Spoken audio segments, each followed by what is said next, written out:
আসসালামু আলাইকুম। আমরা আজকে দেখব জনতা ও রূপালী ব্যাংকের অফিসারের দ্বিতীয় প্রশ্নটি। 1 নম্বর প্রশ্নটি পার্ট 1-এ আমি সলভ করেছি। এখন 2 নম্বর প্রশ্নটি আমি সলভ করব। চলুন যা যাক। প্রশ্নে বলা ছিল এ box contains 6 bottles of variety 1, 3 bottles of variety 2 and 4 bottles of variety 3.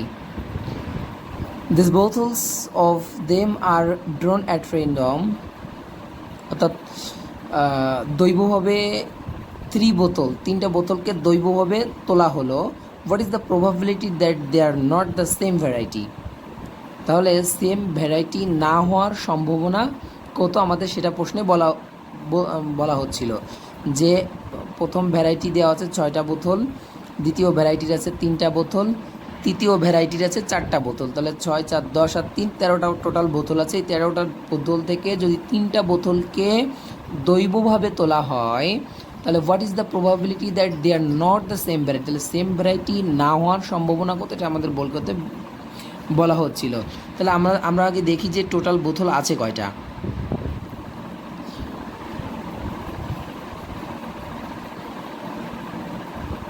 Total বোতল আছে কয়টা? 6টা, 3টা, 4টা, অর্থাৎ 13টা আছে টোটাল বোতল। এবার পসিবল অল আউটকাম, অর্থাৎ সম্ভাব্য সকল ফলাফল কত আমাদের সবসময় মনে রাখতে হবে। যে কোনো সম্ভাবনার অঙ্কে অর্থাৎ প্রথমে আমাদের বের করতে হবে যে টোটাল ফলাফল কয়টা আসতে পারে, অর্থাৎ তার টোটাল ফলাফলের সম্ভাবনা কতটুকু সেটুকু বের করতে হবে। অর্থাৎ প্রবাবিলিটি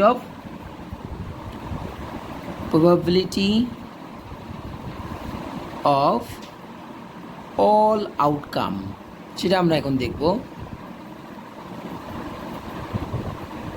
তাহলে 13টার মধ্য থেকে 3টাকে তোলা হলো।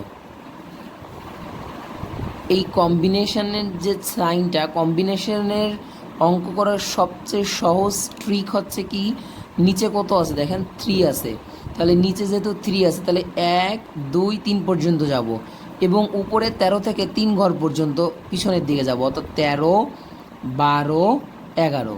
এটা হচ্ছে সবচেয়ে সহজ কম্বিনেশনের ম্যাথগুলো করার জন্য। তাহলে 3 অক্ষে 3, 3 4 12, 2 একে 2, 2 দুগুণ 4, 11 দুগুণই 22, 22 আর 13 আমাদের কি করতে হবে? যোগ করে দেখতে হবে কত হয়।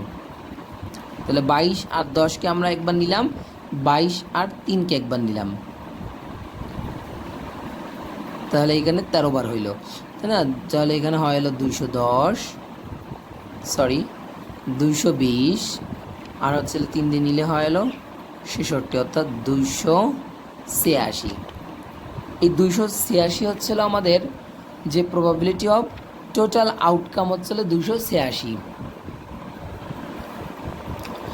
এখন আমরা দেখব যে অনুকূল ফলাফল কয়টা আসে। আমরা এখানে বলা হচ্ছিল যে সেম ভ্যারাইটি না হওয়ার সম্ভাবনা কত। আমরা আগে বের করব সেম ভ্যারাইটি হওয়ার সম্ভাবনা আগে বের করব। তাহলে probability of same variety, probability of same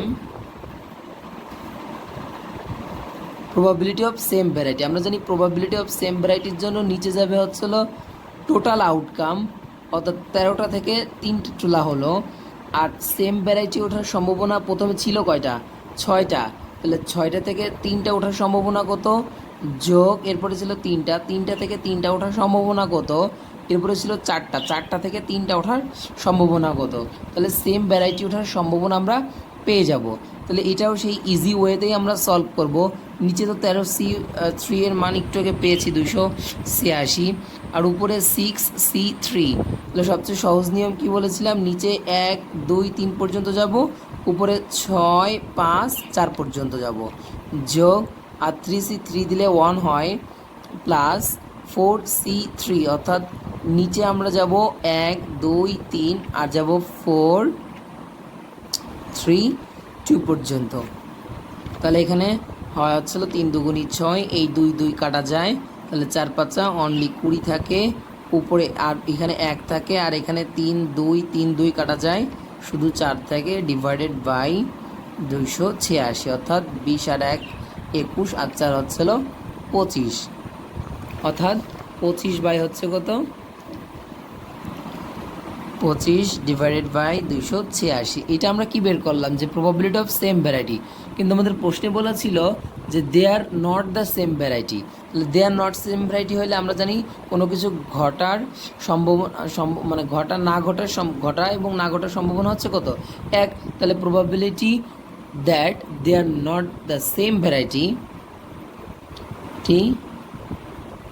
they are not same variety তাহলে কত হবে, 1 - 25/286।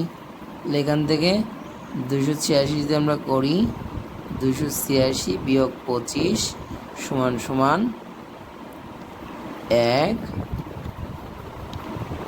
6 261 বাই হচ্ছিল 286 হবে এই প্রশ্নের অ্যান্সার। ধন্যবাদ।